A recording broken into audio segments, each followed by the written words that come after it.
गुरुवार गुरुदिवस रे इंटाक बालेश्वर तरफ स्थानीय उद्योग भवन ठारे 15तम प्रतिष्ठा दिवस पालित हो जाइछि। एही प्रतिष्ठा दिवस रे सभापतित्व करथिले बालेश्वर इंटाक रो आवाहक श्रीजुक्त उदय रंजन दास। प्रथमे सह आवाहक सुश्री अर्चना नंदी मंच आह्वान करने सह अतिथि परिचय करथिले।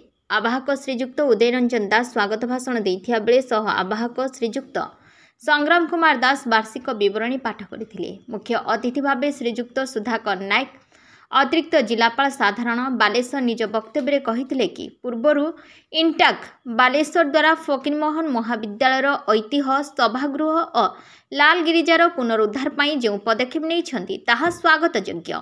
एबे भी मध्य पुराना जिलापाल कार्यालय को केमिति संगृहित रखा जाई पारिबो से नै मध्य योजना प्रस्ताव सरकार को दिया जाइछि बोली अतिरिक्त जिलापाल तांको वक्तव्य कहिथिले। पूर्वरु संस्था तरफ बालेश्वर विभिन्न विद्यालय महाविद्यालय स्तरीय विभिन्न प्रतियोगिता रे उत्तीर्ण करिथिबा छात्र छात्री मानको एही अवसर रे मानपत्र आदि दिया जाई संबोधित करा जायतिला।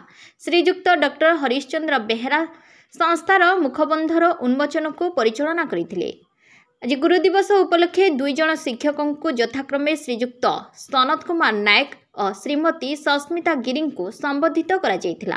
अन्यमानक मध्य श्रीमती अलिभा दास, गीतांजलि पाणिग्राही, सत्यनारायण नंद, सौरभ बेहेरा, मातृदत्त दास, विकास कुमार दास, जसोदा रंजन आस, डॉक्टर देवाशीष मिश्र, गौरीशंकर नायक, भावग्राही महांती, गिरिजा मिश्र, संघमित्रा महांती, प्रदीप्त पंडा, शेख सलीम प्रमुख एही प्रतिष्ठा दिवस परिचालन रे सहयोग करथिले। शेषरे अतिरिक्त सह आवाहक श्रीजुक्त निकुंज बिहारी दास समस्त को धन्यवाद अर्पण करथिले।